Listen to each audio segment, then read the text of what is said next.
That's right. The real Brian is here. The real Brian is here. It took me till oh my God, I almost said episode. It took me till session 35 to get the real Brian here, but he's here. Welcome everyone to the Podcast Engineering Show.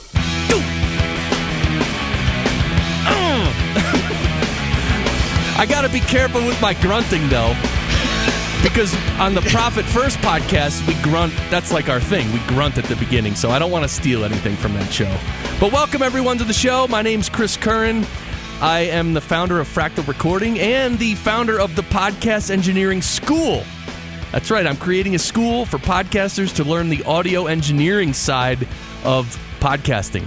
On this show, that's what we talk about. We have on great guests and experts who have a lot of experience and a lot of knowledge. And if you listen to this show and you take the best of what we talk about on this show and implement it, your shows will sound a lot better and you'll be able to produce them much faster as well. So I have a background in audio engineering in the music business, and since I entered podcasting about 4.5 years ago, I noticed a huge lack of audio skills in podcasting, and that's where this show can really help. Of course, Barry's with me. He's here. I didn't fade my music fast enough. Barry, did I fade it okay? Yeah. Oh, yeah. Okay. Oh, yeah. Yeah. Oh, yeah. Barry, do you want to have... should we ask the real Brian to try to mimic you? No way. You crazy? That's right, because no one can mimic you. It just doesn't happen. By the way, if you're listening to this, are you going to be in Lexington, Kentucky on April 21st of 2017? Serious question. Anyone? Are you going to be there? They're having the podcasting course. That's right. It's the first course designed for podcasters in medical education. So if you're in medical education or you know anyone or your clients are in medical education, the podcasting course is the place to be. I'm going to be there as one of the keynote speakers. It's April 21st and 22nd, 2017. The website is thepodcastingcourse.com. You can click a link in the show notes as well. Today, we have the real Brian with us, and I scoured the internet trying to find out his last name, and you can't. He doesn't have a last name. Brian is my last name. What? Brian is my last name. Thus my first. Yeah. The real Brian. You are a podcast producer. You're the host of The Real Brian Show, which is, the website is realbrianshow.com, and also Aero Squad. And you've done a lot of things in the past, too. You've hosted the Podcasters Paradise show and audiobooks show, a bunch of cool stuff like that. So, The Real Brian, welcome to the show. Oh, Chris, thanks for having me, man. Appreciate it. It's just rare when I actually formally introduce someone before I start asking questions. Usually I'm just totally like... Just start going into like we're hanging out, and it's like, oh, by the way, let me tell people who you are. You know, I appreciate your intro, though. I mean, that's the kind of style I go for. Energy, like rock it. That's my whole thing is let's rock it. I mean, seriously, if you don't bring the energy, the listeners like yawning. Anyway, yeah, so we start with the speed round. I told you about this a little bit before we got started. So let's go over your equipment and workflow. And let's do it briefly first. The speed round should be pretty quick. Just take us through when you're about to sit down to record an episode. Take us from that point through the recording, through your equipment and workflow and then talk about edit, how you edit, what software, and then basically all the way up until you're uploading an MP3. And then after you give us the speed round version, then we're going to spend the episode picking through it and picking your brain. Sounds good. And, I'll probably learn some stuff from you, which I love that. Feel free to ask questions. I'm here. Yeah. No, I'm sure there's things I'm doing that, could be done better, but, you just kind of do what you know and, make it sound good. First thing, coffee or tea, man. You got there. An integral part of audio engineering. Oh, yeah. Coffee. Caffeinate, have some fun. Oh, yeah, coffee. I roast my own beans, so, there you go. Yeah. Okay. Oh, yeah. Yeah, that's right. Oh, man, I'm going to need him. Barry, you got to come join me, man. Everybody wants the Barry clips. I won't give them to anyone, though. No, don't, please. Some people are like, can I just have some of those Barry clips? I'm like, no. Why? I mean, this is Barry. Anyway. Barry's your slave, man. So now you got to... Wait, no, I'm sorry. Your partner. That's what I meant to say. Yeah. All right. So first of all, you just want to know my equipment really quickly? Or do you want to... your equipment and workflow. Just step us through your whole process. in general. Sure. All right. Well, I've got the Mackie 1202 mixer, first of all. Been using that. I'm using the Behringer 4600, the MDX 4600 compressor limiter gate. And I'm using it's an old external sound card for Skype. It's actually a sound card. Do you remember the Gigaport AGs? No. Oh, man. It's an oldie. Really? It's a USB, but yeah, I basically used that specifically for Skype. Just so it's an additional sound card on my Mac. Okay. Anyway, it's an old one. I don't even think you can buy them anymore, but I had it for years and it worked. And basically, I'm running everything out into the Roland R-05 recorder, which I know some people love, some people hate. I used to use Audacity to record into the computer. Okay. But I really do like the recorder option better. It's just a little cleaner. And then if you've got any hard drive issues or, things aren't running fast enough, you don't have any audio skips. So that's why I do it. But I also have the Zoom H5 that I can use as well. And I use those especially on location. Heil PR40 is my mic. And that's pretty much it as far as the audio setup. It's super simple. That's how I record everything. I can go over a few more pieces of equipment later, but that's just kind of the basic setup. I've got 2 Heil PR40s, if I have people in the studio. But otherwise, I'm mostly having people on Skype. Okay. So I record that, put everything through. Right now I've been using Levelator just because I've got the gate set correctly. I don't have any line noise issues, so I can run everything through Levelator first. I know people are using Aphonic as one of the other ones, but it's, Levelator's fine for me. And then I run everything into Audacity, and I've got 3 different filters I use. One is the multi-brand compressor. It's the AU one, Apple's version. And then also the peak limiter. And then I run everything through the noise reducer. And that's it. And then I go through and I edit everything up and publish it. The way that I'm doing it is publishing it as an AIFF file and then running the MP3 converter through iTunes. That seems to give me the best quality for the smallest MP3 size right now anyway. And I'm running it at 128K stereo. I know some people love the mono. I hate it. Right? Yeah. That's me. And then I tag everything and I upload, to Libsyn and so on and so forth. Okay, cool, man. There's smoke coming off my hand. I've been writing so fast. You want me to talk faster? Dude, this is awesome. This is a great speed round. I mean, Barry, what are we going to need for the rest of the show to live up to that speed round? You're going to need a couple of horses or a couple of mules. Ooh, I like All right. That. See, it happens to be needed in podcasting. Couple of horses. You can't podcast without a horse for sure. Mule, on the other hand, man, I wish I had a mule co-host.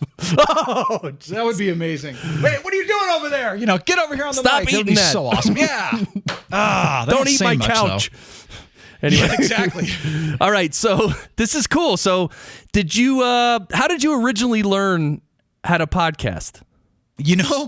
So I was in radio for years. I did. I'll tell you the quick story. I started radio in my bedroom in middle school. I put out, the cassette, and the little Radio Shack mic. I duct taped to a broom that I hung from the ceiling so I could look cool. Nice. And I recorded that way, and I did all kinds of my own sound effects and everything. That's where it started.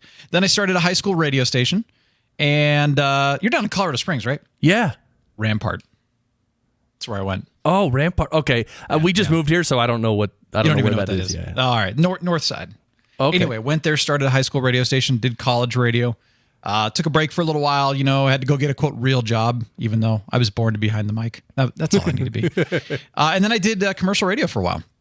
And then I did some online radio, and then I switched over to podcasting. So how I learned podcasting, because interestingly enough, when I started in podcasting, understanding RSS and everything else was not easy at the time. Right. So I had a couple of audio engineer friends and programmers, and we sat down, and it took us a year and a half, and we still never figured it out. So I found Cliff Ravenscraft and took his A to Z course, and there I am. Yes. That's what I thought because of the Behringer MDX 4600, the Roland R-05, Mackie 1202. What's funny is that my friend actually likes the 4600, and he's an audio engineer from actual college and training and his job.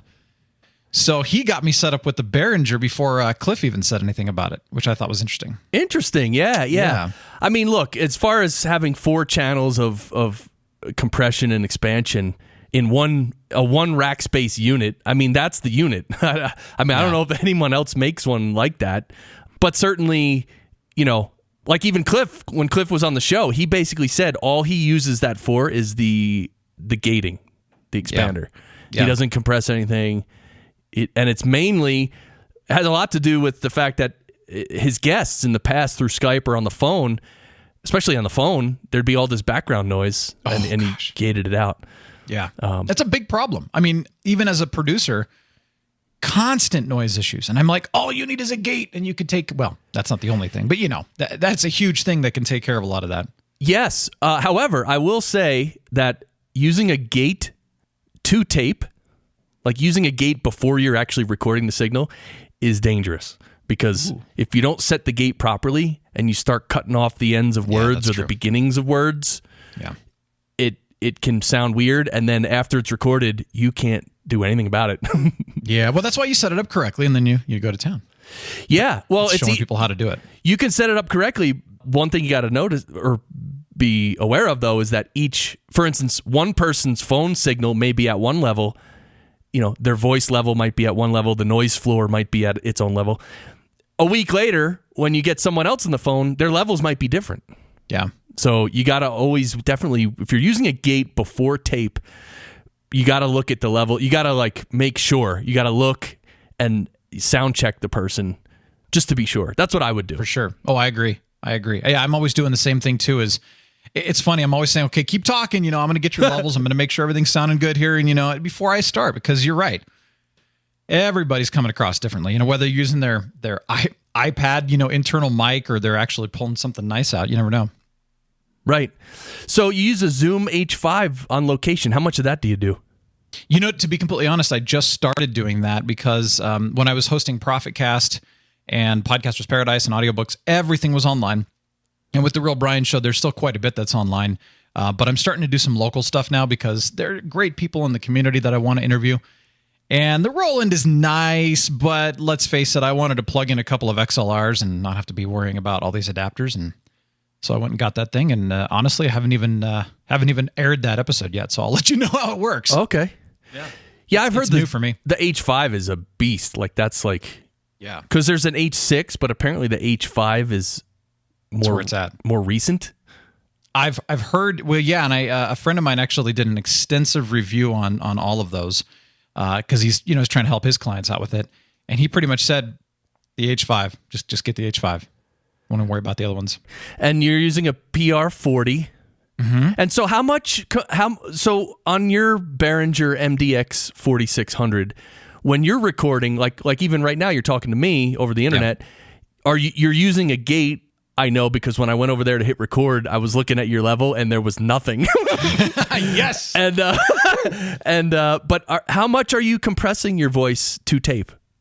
You know what? Let's see. What do I have it set at right now? I'm not even doing much in the way of compressor, but as far as the gate goes, on the you want to know my levels? Well, no. Or do you care? Yeah, well, because the levels, you could tell me where the knobs are placed, but that doesn't really that doesn't necessarily do anyone any good, because in their studio the levels are going to be different, so their knobs are going to have to be in different positions. But I was just wondering, how much do you compress? So, for instance, I actually use I have I have 3 units. It's a DBX 166 XS. Now, it's not a mic pre. It's just it's a 2-channel compressor and expander, and I have that on the inserts of my channels on my mixer. So that, and the reason I like using some compression to tape with guests especially, is sometimes the guests' dynamic range is so much, like they'll literally, and you probably notice this too. Some people they'll talk loud and then they get close to the end and they just trail off like that. And it's like, whoa. Like, that's so hard to fix later, because when they're talking when they trail off or they talk at such a low volume, if it's being recorded at that low volume, when you crank it up later, the resolution gets funny and it just doesn't sound right. So if you use a compressor to tape, you can compress the loud parts down a little bit and basically bring up the low parts. It actually gets recorded on the computer or the recorder at a higher resolution.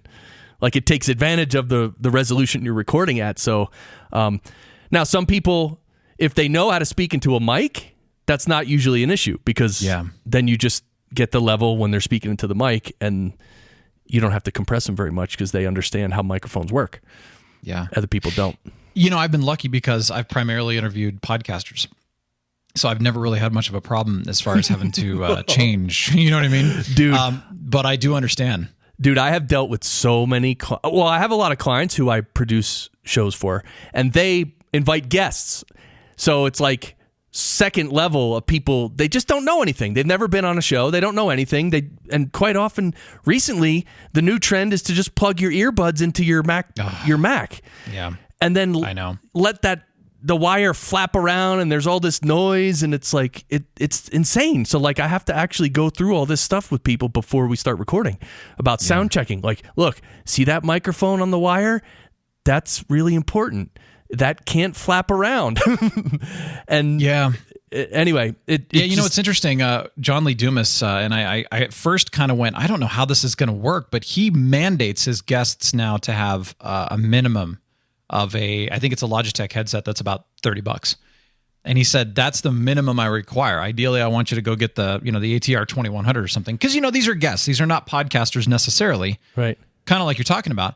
But he basically says, I expect nothing less than quality on my show, and I also want you to sound good because we're trying to represent you. So he's got a good way of saying, if you want to sound good and you want to sound your best on my show, this is what I need you to get.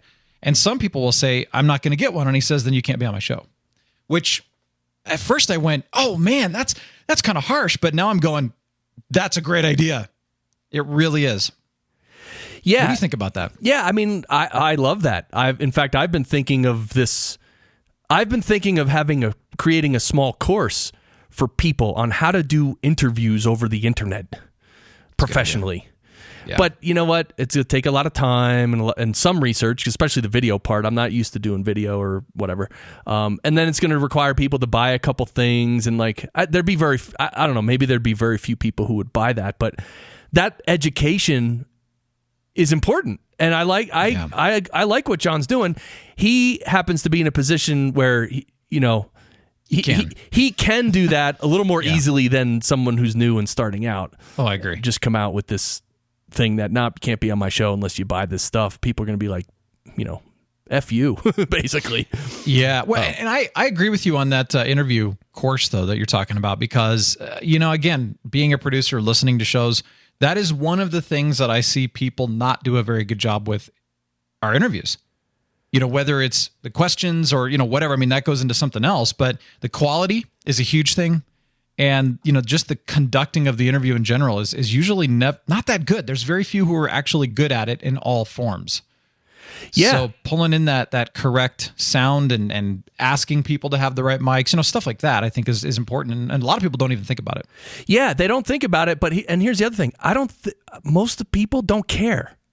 In fact, most people I sound check, the guests that I sound check, they almost sometimes, I guess it's kind of rare, but some people actually take offense to that. Like they have this attitude, like, don't tell me what to do. I'm connected. And I'm like, no, you don't understand. I'm an audio engineer, Yeah. I'm like a real audio engineer. Like I've been in the studio with major bands and artists, recording artists. And I've been responsible for some serious albums.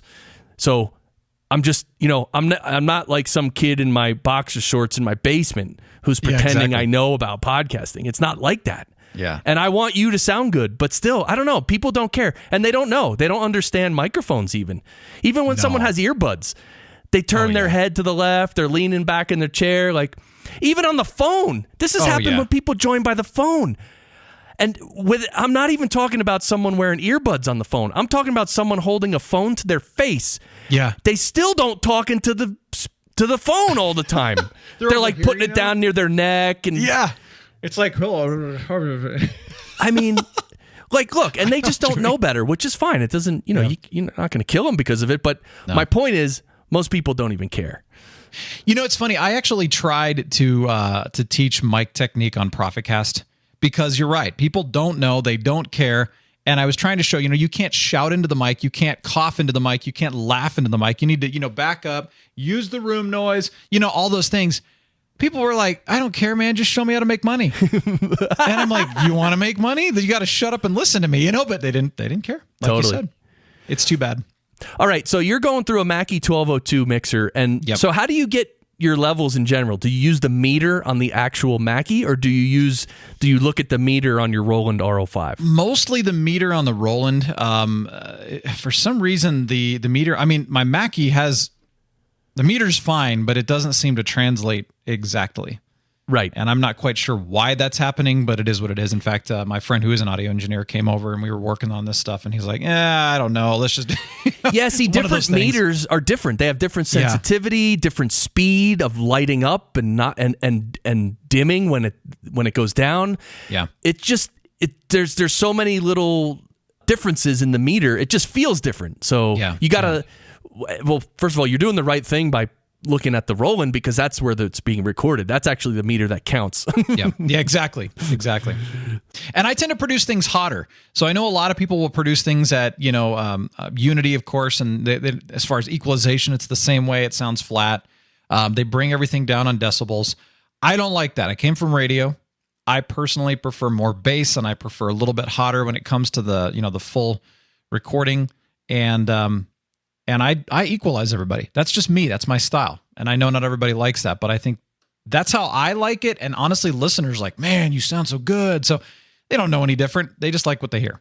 Right. So where do you EQ folks? On the Mackie? Yes.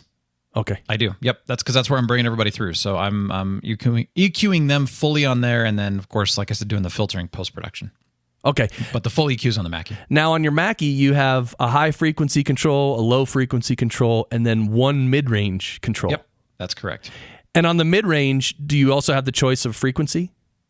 It's just basically, it's just mid only, just one okay, it's one knob, so it's probably yep. set at 1K, which is the middle of the mid-range. So, all right, that's good. And then what do you mostly... Looks like it's a 2.5K.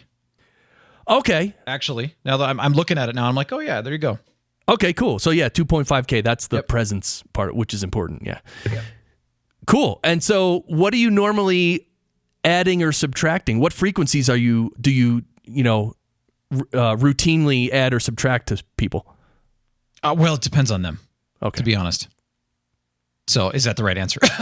Just kidding. Yeah, no, that's a great answer. I'm just wondering true, though. So here's one of my observations over time is that most microphones, including the exalted ATR 2100, which is a great mic, and a lot of other for mics. Its price. Yeah. For its price, yeah. One thing I've noticed is actually the ATR 2100 it might be one of the more balanced as far as frequencies microphone. But if you take like a standard, like an SM58, a handheld, a Shure SM58, or the ones I like, the Sennheiser E835 handhelds, a lot of those cardioid handhelds, they need a little boost in the high end or the presence. So when they're flat, they just seem a little dull. And that doesn't mean you take out the low end. I mean, the low end is its own world, its own beast. Yeah. But typically, microphones need a little more clarity and presence. Unless you're using some high-end condenser like a vocal mic, like a Neumann or something that's really expensive.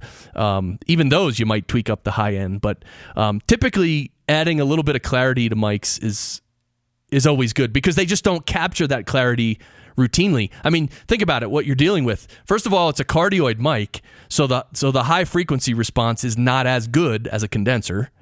And second of all, you're dealing with the human voice, which we don't have a lot of, level up in the 10, 12, 15, 18K range. Our voices are mid-range instruments. We don't have a lot up near 12 and 15K. So, but see, that's the thing. I was just talking to someone recently, and it was a female, and she came in real sharp, and I had to bring them down, significantly on the high and the mids.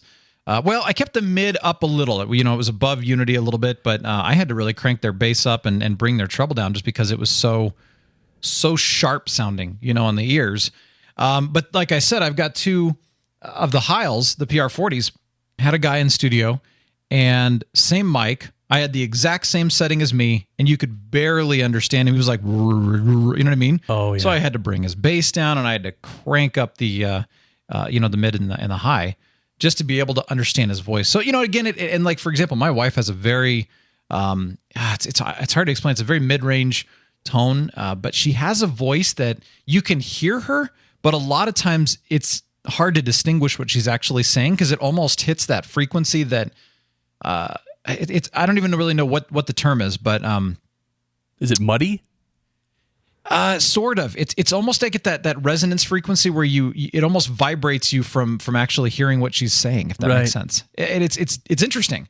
But that's been microphone, and a lot of people have even said that they hear her voice, but they can't understand what she's saying a lot of times, and they ask her to speak up, but it's not even a volume issue. It's I need you to enunciate better because you're at that range that it's just kind of this almost, I don't know. It's a very, I don't know what the term is, but I'm feeling like you're describing low mids because low mids around 400 hertz, somewhere around there, is either the mud or the warmth. And if there's the low mids is like such an important frequency, right around 400 is always. I mean, in fact, literally when I hear anything, if I'm about to EQ something, pretty much the first thing I listen for is the low mids, because if that's too high, what happens is what you're describing. It's a little unintelligible. Yeah. It's sort of clear, but there's something funny about it. And then so that's usually the first frequency band that I adjust. So if you can do some sweeps in that area with your wife's voice, just record her flat and then try to find where those frequencies are. And I bet somewhere in there it's there's some low mid frequency that is more pronounced with her, and you can just sort of dial that back in a little, narrow kind of fashion without taking out all the bass. And that'll clear things up like it's like magic. And of course, balancing the low mid with the high mid, that's another thing you listen for as well, because that 2.5K is the presence, and that sometimes can be battling with the low mids, the 400 exactly. hertz. Yep. Well, and part of it too is how she enunciates and how she speaks. If she kind of gets into that, well, I'm going to talk like this, because I'm calm and all that. Well, yeah, then I'm going to be battling her voice the whole time. But if I'm saying, okay, talk like you normally talk, get energetic, have a little vocal inflection. I don't have as much of that resonance problem. I don't have that low mid problem that we were just talking about as much. So part of it has to do with the way that they present their voice. Which is, again, why I go back to it depends. You know what I mean? That's kind of my answer, because I'll interview different people, and if they're monotone, I'm having a hard time getting them right, because they're just kind of hitting it at the wrong frequency, But if they're up and down, then it's more forgiving, which is kind of weird, but the way I hear things. Another concern here is that you're EQing people on a Mackie with 3 controls that are fixed in frequency. Yeah, you don't actually have a low mid control, so that's why most people and you're combining all the voices together into one recording, so you can't really EQ it later either. Sure. So this is one pretty major argument in favor of recording people on their own track. So later on, you can sit there, and it doesn't take long, but you could spend 5 minutes on your wife's voice and find that one frequency, and boom, like magic, it'll just cut. Yeah. But you can't do that unless you record things multi-track. So I know before we hit record here, we were talking a little bit about multi-track and audio interfaces for you, because you have a 7-year-old MacBook Pro or something? Yeah, the one that I'm using Skype on. So, I'm using a 3-year-old main Mac, but then I've got my second one. It's an iMac, actually. Okay. So, yeah, I'm using the 7-year-old that I basically use for Skype and communications and second screen sort of thing.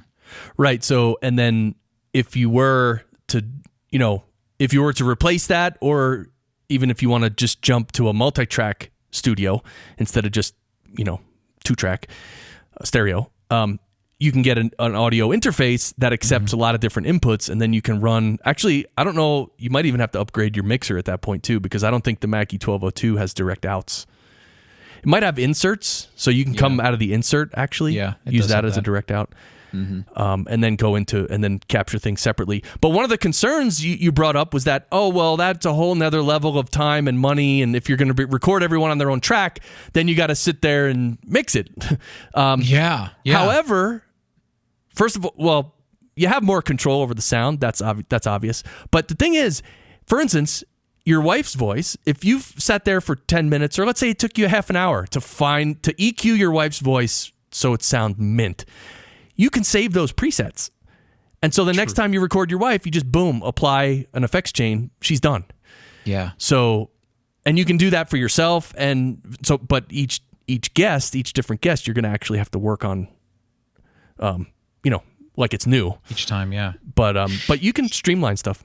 Yeah, no, and I agree, and it is funny because having been in the world of podcasting quite a bit, you do hear the arguments on both sides, and I actually agree with the multi-track thing. It's not that I don't ever believe that somebody should not multi-track. It's just a matter of do you have the time, do you have the training, do you have the ability, and are you making enough return, basically, whether that's monetary or whatever, to warrant the time in it.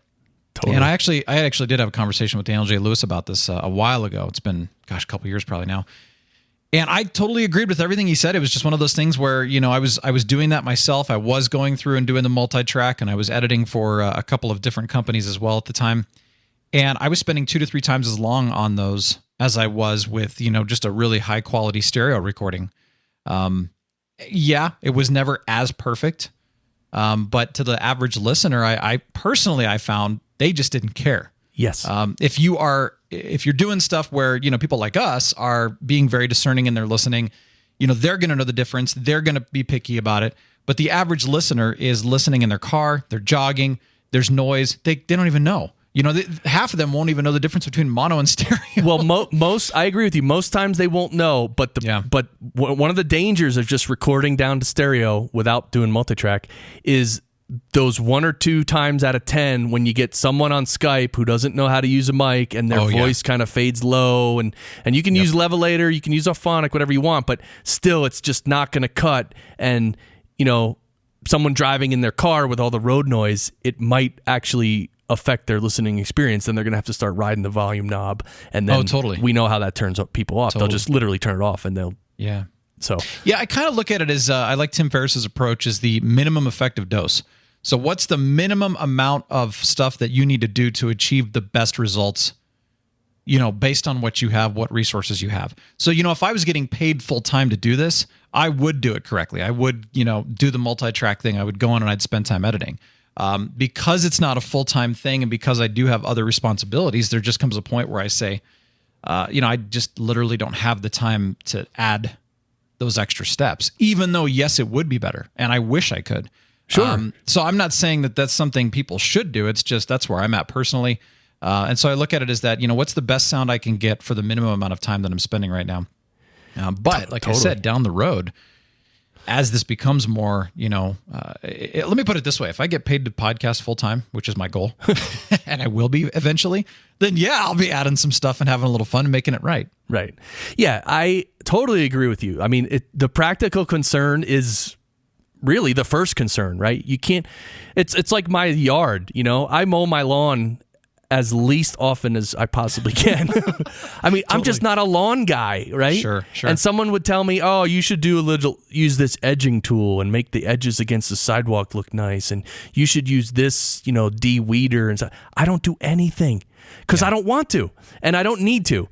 So your practical explanation is right on. And there's no need for most people really to go multi-track. But it is nice though. Well, of course it's nice, but and look, we do have listeners here who are like me. They're audio engineers, and they already have all the toys and the tools, and they're just going to do it that way because they need that control, like me. Yeah, like I would never. I mean, I could. I had one show or a couple shows I was actually co-hosting. One of them I still am, but I was doing the multi-track production, but it was sort of like I was doing it for a friend. I was getting paid hardly anything. And I really contemplated at one point, you know what, forget the multi-track. I'll just record it live and that's it. Just record it 2-track and boom. I couldn't do it. I couldn't bring myself to do it. I'm like, nope, can't do it. Anyway. No, I understand that. It's kind of a, it's the perfectionistic tendency on all of us too, because we know what we can achieve. And we do have that level of expertise and knowledge and all that you're just like, I understand. I honestly had to force myself to do it because of time. And once I kind of got into it, I went, this isn't so bad. I know it's not what I would ideally want in my OCD world. But at the same time, Sometimes you just got to do what you got to do. But, Yeah. No, so I agree with you on the ideal way to do it for sure. So let's talk about Levelator then, because you're using Levelator, which I've heard from. And by the way, Levelator does a similar thing to Auphonic, where it actually can level the whole track and sort of limit it and bring up parts that are low. So that can sort of fix some of these issues we're talking about, where if you have someone on Skype who just their volume is all over the map, I'm sure Levelator helps that a little bit. So, but Levelator is a program. Do you use it on your computer? And I also heard that it's sort of like they haven't updated that program in a long time. Is that true? Yeah, that's true. Okay. In fact, I'm not even sure when it was updated last, but yeah, it's just a little tiny program, and it's very, very basic, very simple. And it definitely will not work on everything. So like I said, I can get it to work on my recordings because of the gate. And that way it literally equalizes the voices, for the most part. To be honest, I don't see much of a difference between Levelator and Auphonic when I've heard them anyway. Okay. And when it comes to any kind of noise in the background, though, so if there's a line noise issue or whatever, then Levelator's just going to bring that up too. So if I don't recommend that. In fact, there was one time I was editing somebody who had a lot of line noise, and it didn't even occur to me at first, but I ran it through Levelator, and then I put it into Audacity to edit, and I was going, why is there so much louder than I remember? And then I realized later, oh yeah, duh, that's what it's doing, is it's actually equalizing the line noise as well, which is terrible. And so then running the noise filter was a complete mess, so so Levelator, again, if you have a clean sound, it works well, it's free, and I like it. If you don't have a clean sound, then you either have to go through and do all of your filters first, get rid of the noise, and then you can use Levelator. It's just up to you. Okay. Yeah, and so wait a second. The person with the line noise, did you have a gate on them when you were recording them? No, I didn't record them. It was this was something that I was a producer and they did all the recording. Got it. You just got handed something with this nasty noise. All right. Which is usually what happens as an editor, and anytime I do editing, it's like, here you go. And I went, come on. Yeah. I'm like, really? Let's fix this at the source, because I don't care how good of an editor I am. I mean, there are just some things you can't fix, Yeah. No matter how much you try. Josh Rivers said it best. He's like, I don't do editing. I do audio restoration. Yeah, I love that. Oh my gosh. Dude. Anyway, all right. So then you bring it into Audacity and you use a couple filters. Yep. The AU, what is that? It's the Apple, basically the Apple version. Of what? The multi-band compressor. Oh, okay. So there's a typical multi-band compressor, and then there's an AU one, which is an Apple. I don't remember what the U stands for, actually. Okay. If you can believe that. That's okay. Whatever. But that one seems to work better than just the standard one. Okay, cool. Yep. So it's just a multi-band compressor, which is very handy. And it also uses a peak limiter, which is good, and a noise reducer. What is the noise reducer all about? Oh, it's just basically, getting rid of noise. They just changed the name from, I think it was a noise remover to noise reducer. Because, you can't remove it. And does it take out the hisses and the hums, or does it, like, when there's quiet parts, it just brings it down to zero, or what does it do? That's what it's supposed to do. Okay. Now, it's not perfect again. Now, so for example, if I'm using my recording and there's a little bit of a line noise, I can eliminate it completely with that. But if somebody's coming in with, the white noise in the background, oh my gosh, got it. The shower, going on. Yes. That obviously, it'll do what it can. And sometimes, you can run it twice, but sometimes you hit twice and it starts doing that sound. You know what I mean? Got it.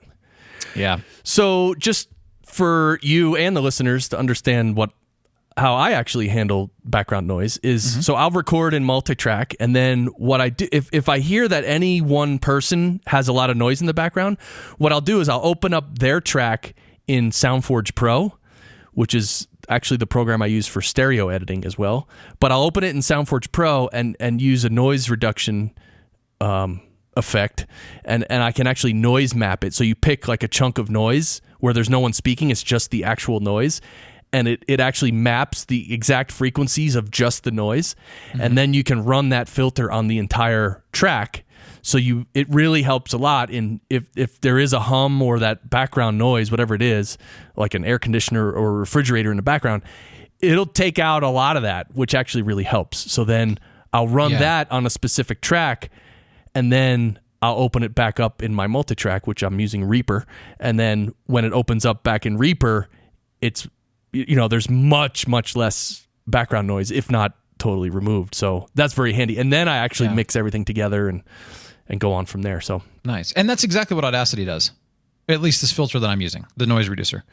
Oh, sweet. Yeah, it's the same exact thing you just described. It's just that, and if I was using a multi-track, then yeah, that's exactly what it would be as you remove each track. Yeah, and Auphonic does that too. It does the noise mapping. I mean, it does the noise reduction, and it must do it by some sort of mapping method as well. Yeah, and again, I haven't used Auphonic very much, so I know people swear by it, and that's great. The results that I've received from people who use Auphonic is that it's not removing the noise correctly, and maybe they're not doing it correctly. It could be user error, or it's coming garbled. So I'm not quite sure what they're doing, but again, it's probably user error. But just something that I've noticed is that I'm not hearing what I want to hear. Yeah, I've experienced that as well through Auphonic. I used that the auto noise reduction, and it just I've never. I mean, I use Auphonic rarely, only in emergency situations when it's like, 4 people around one Blue Yeti in a conference room that's echoey as anything. Yeah. And it's like, what do you do with that? So you just say, we're on location. Who cares? We're going to have fun. And rather than spend 9 hours doing it by hand, I just put it through Auphonic, and it seems to help. All right. So then you save it as an AIFF file, which is, I guess, equivalent to like a WAV file resolution, right? It's uncompressed. Exactly. File. And it's and I haven't done a lot of testing on this, but I can tell you using the lame encoder on Audacity creates just a little less quality that I'd like to hear and a little bit too big of a file. Got it.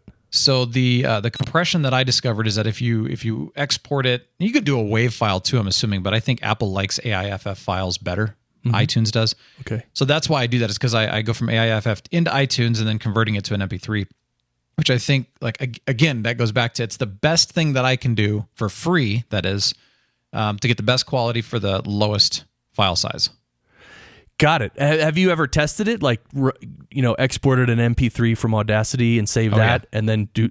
And so how much less file size is it when you do it through the iTunes MP3 converter? Megabytes. Which, what percentage though can add up? Oh, I don't know. It's been a while since I've checked, but I think, for example, if I did, let's say iTunes produced a 30 megabyte, I think Audacity was producing like 37 to 40 megabytes. Got it. And the quality wasn't as good. Got it. Yeah, you could hear a noticeable difference in sound quality. Yeah, that's significant. Yeah, but I could, again, this has been years since I've tried that, so this is off my memory. Got it. And I know there's other ways to do it. I tried the GarageBand way because, again, I'm using a Mac, and that was even worse. Oh, geez. I don't recommend that. But I know that there are converters out there that you can purchase and probably do it a little bit easier, that with less steps, because this is time consuming, but it's just the way I do it. Well, it's not. I mean, you export it from Audacity and you open it in iTunes and then you convert it. That's not that time consuming. I mean, it's an extra few minutes, but if you're doing a bunch of episodes, it adds up. Oh, that's true. Yeah. I'm always looking at, again, efficiency, but still, this is the way that I found that's the most efficient for the best size, for the best quality, that at least I have at my fingertips. Okay, the real Brian, here's the big question for you. Why are you in the stereo camp instead of the mono camp? I am a musician. I want to hear the music. I don't want to hear the one channel music. Because my intro, I have music and it's in stereo. Yeah. And even in my voice, I know some people are like, oh, it's all voice. You can't hear the difference between stereo and mono voice. I'm like, I can. It's just me. But most people can't, and that's fine. But, for the biggest thing is when I'm using sound effects, they're in stereo. When I'm using, music, like I said, for the intro and the outro, it's in stereo, and you're not just hearing it, you're feeling it. And so, again, as a musician, I don't like to just hear music. I want to feel it. I don't like to just hear a sound effect. I want to feel it. I want to, feel it go from ear to ear and that kind of thing when I've got my headphones in or when I've got my speakers on. So that's my preference. I think the sound quality is better. I've tried the 160 mono. Okay. So it's an 80. What is it? So 128 is 264s, right? Correct. So 160 280s is technically a better quality, but I still think it doesn't sound as good as the 128K stereo. So that's just me. I know it's a bigger file size, but I don't think that you're saving that much. In fact, I think, well, again, this goes back to what was it, but I think we're saving, if it's a 30 megabyte stereo file, it might be in the low to mid 20s. No, it should be half, actually. Oh, that's not what I was getting. Well, no, but if I'm doing it 160 though. Oh, 160. Mono. Oh, I see. Yeah. I think I tried 128K mono. I didn't like it at all.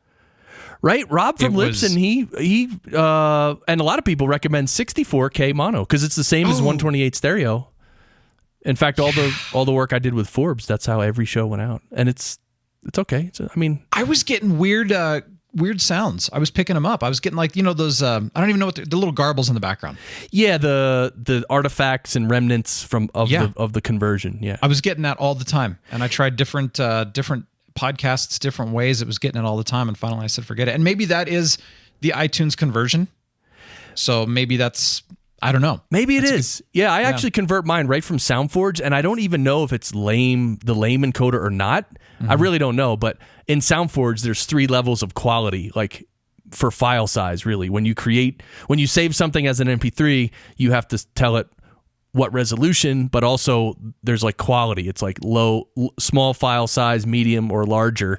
Yeah. And when I first, literally when I first got SoundForge to do this, I don't even know, 4 years ago, it was on the lowest setting, and I made an MP3, and it sounded like crap, and I was like, oh no, what the hell?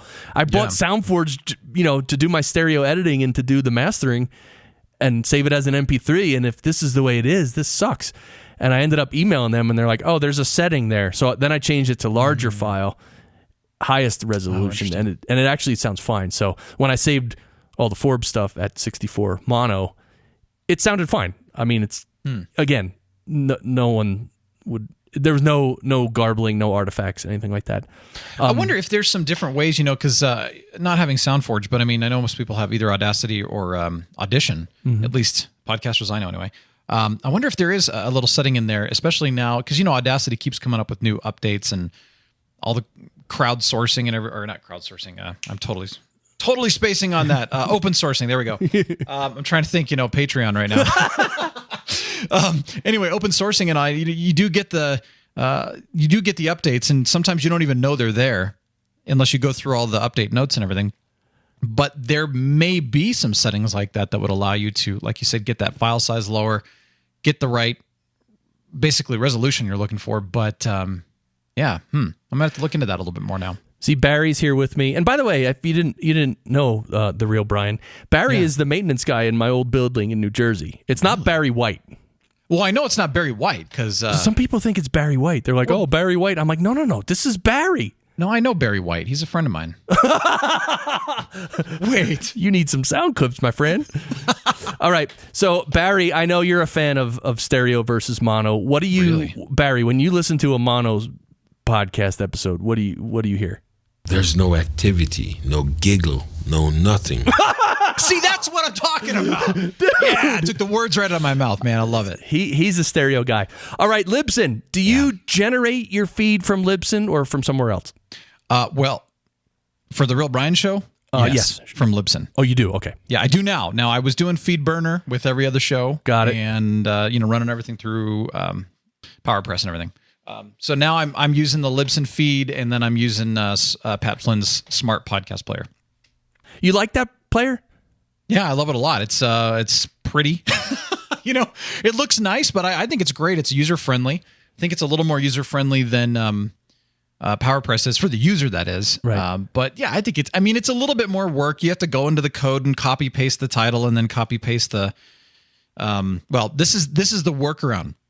If you use the actual interface, pain in the butt. You have to redo it for every single blog post, and you have to redo the colors. Whoa! So if you just put the code in, your blog template, for example, and then you can just go in and basically copy paste your title and copy paste your link, and everything else stays the same.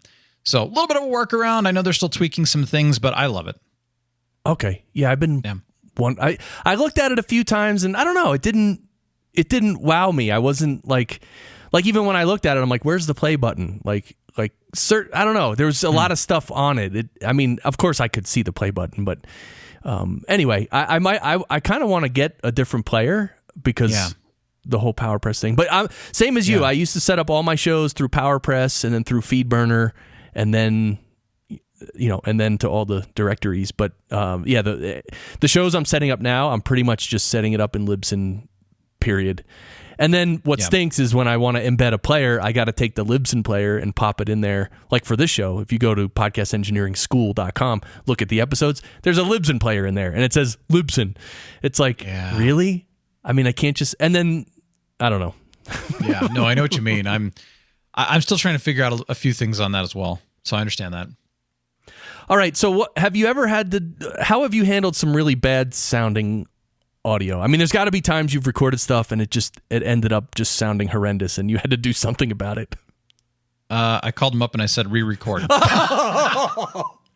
No, there were a few that I literally did say, not even cool, go do it again. Really? Wow. Yeah, I did, because it was so bad that, and it was also working for a network that had a quality standard as well. Oh, okay. And so I did have the backing.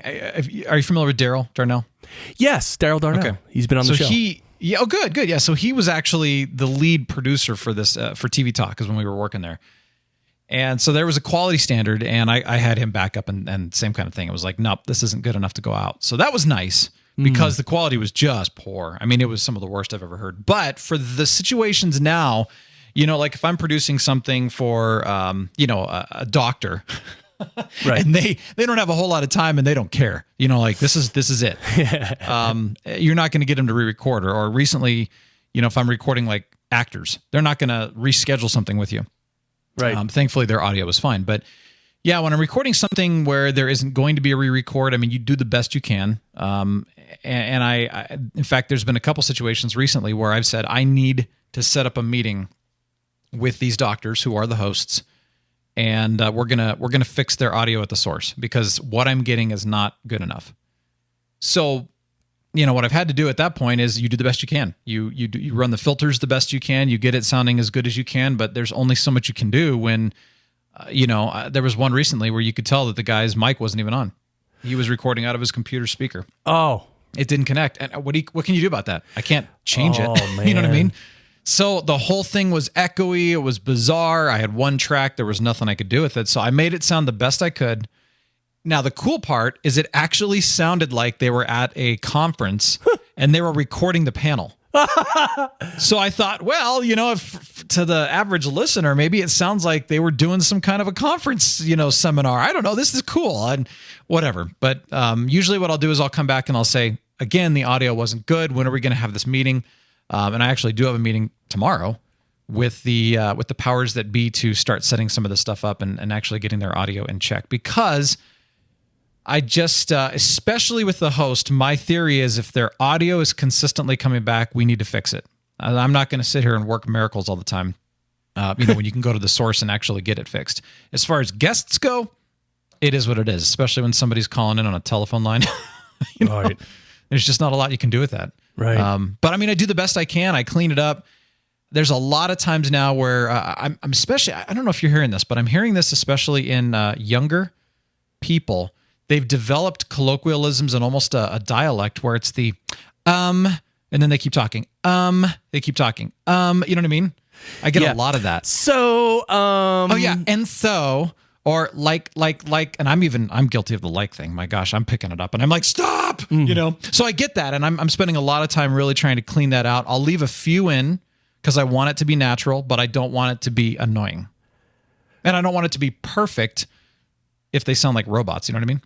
Totally. Yeah. So that's kind of my style. I do the best I can with what I have. And I will give them, and every time they come back and they say, wow, that was a bad recording and you made us sound better. Right. So that's awesome. That's all that matters, as long as they're happy. Yeah. Sometimes Barry gets bad audio. Barry, what do you say when you get bad audio? It's a mess. Or sometimes you say it's a mess, but sometimes what else do you say? That's frightening. Oh, man, you're not kidding. That's frightening. Wow. There you go. Put up a blue Yeti in a conference room. And then everybody, start touching the table and tapping on the table, and you get those low rumbles. Oh, yeah. So let me see if I can recreate it. Yeah. Not even close. Oh, yeah. See, I've got You need the Blue Yeti sitting on a desk where it gets the resonance when the table shakes. It becomes this low rumble on the signal. Yeah. Are the people are like, or they're crinkling their paper, or there's the heavy breathing is what I love to. Yes. I love that. When they're interviewing somebody and you hear the other person talking, you hear this other person going. Yeah, that's because usually when they have the headset and then the mic is too close in the wrong place. Oh my gosh. Yes. Oh my God. If you have multi-track, you can at least take some of that out. Yeah. My well, God. and I'm a gamer too, and so a lot of times, like you said, the mic gets stuck right below their nose, and you're gaming, and all you hear is. I'm like, what is there, a hurricane going on in your house? Dude. That's so funny. Well, The Real Brian, this has been great, man. The Real Brian Show. That's your show. And it's realbrianshow.com. And you also host Aero Squad. I think I actually haven't heard your show yet either, but I'm going to because you just had on JP Sears. Oh, yeah. He's the man. He is the man. Oh, I love him. Oh, man. We had a great time, great conversation, and I had him go into character for the first almost 20 minutes. Of the ultra spiritual character? Oh, yeah. Oh, that is just the best. Well, so, I'm not into the election and the political side of things. There's just too much junk going on. But I said, what's your advice for us as we're navigating our way through it? What should we be? Yeah, his answer was shocking. It's funny. Okay, cool. I'll tell you this with The Real Brian Show. As with any new show, you're tweaking, you're trying to make sure that you're resonating with the listeners, making it relevant and stuff like that. And the beginning, my goal was to really do a true on morning show style podcast. Lots of fun, have a co-host, bring on guests as kind of kind of the icing on the cake, but not the purpose. Right. It hasn't been that way yet. So, just as kind of an update that it's in tweak process. It's in the fine tuning thing. So what you're hearing is me just launching, getting it out there and working on it. But it's going to get better. I'm a perfectionist. I mean, cool. I got to get it right. So just FYI, but yeah, the chat with JP was tremendous. It was fun. Yeah, you're in a space where a lot of podcasters get to. I know I've gotten there where the initial, fantasy and glory of, hey, I have a podcast show. I'm going to interview people. Like all that initial sort of the puppy love of podcasting, it fades away. And after a while, it's like, all right, I don't want to do just a show like everyone else. And I want to do something actually creative. And you just want to do something. And it's like that next level. It's growth. It means you're growing as a host and a producer. It's awesome. And growing up in radio, interviewing people was just such a fun thing for me. Anytime I could get a band on or an artist on and just talk with them, I just enjoy that. And I'm a huge people person. So for me to be able to just interact with anybody, I just love. I'd rather do that than monologue personally. And so I love interviews, but I found that, as I launched The Real Brian Show, I got this whole idea with, okay, here's what I'm going to do, but the interviews are part of it. And as I launched, I realized I was falling back into a rut of just doing interviews because I needed content and I don't have a co-host yet. And I need a co-host, So I've had to kind of step back and say, gosh darn it, fallen into a rut. And so many of us do that. Yeah. It's just what you do. Check out, I co-host a show called the Profit First Podcast with Mike McAllowitz. Yeah. It literally is like morning zoo show. Ooh, I love it. But it's more, it's more based around a who's we talk about profit, as opposed to revenue. But anyway, I like it. But we have a lot of fun. Like it's just because he wrote a book called Profit First, but that show's like kind of off the hook, like nutty. But yeah, so I'd be interested to hear. Well, I'm going to listen to the episode with JP Sears for sure. And then I'm psyched for where you're going with it. It sounds great, and just hope you find the right co-host and you can make it all happen. Yeah, that's always the hard part. Finding the right co-host is very difficult. Yeah, it's difficult because it's time, and in the end, it comes down to time and money. It's like and chemistry too. And chemistry, yeah, and that's hard. You can't fabricate chemistry. It just kind of happens. Yes, definitely comes down to chemistry. So, The Real Brian Show.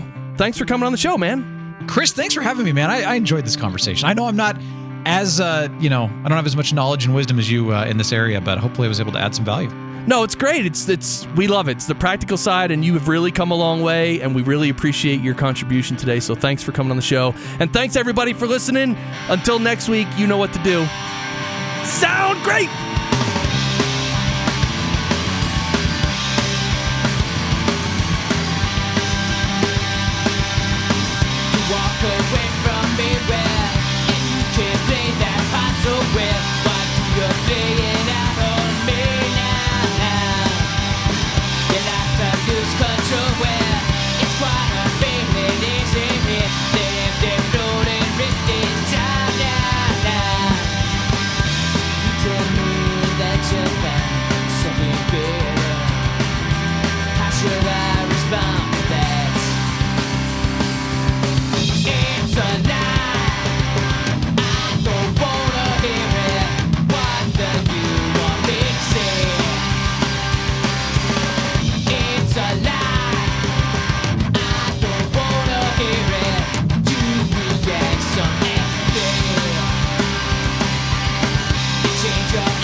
does a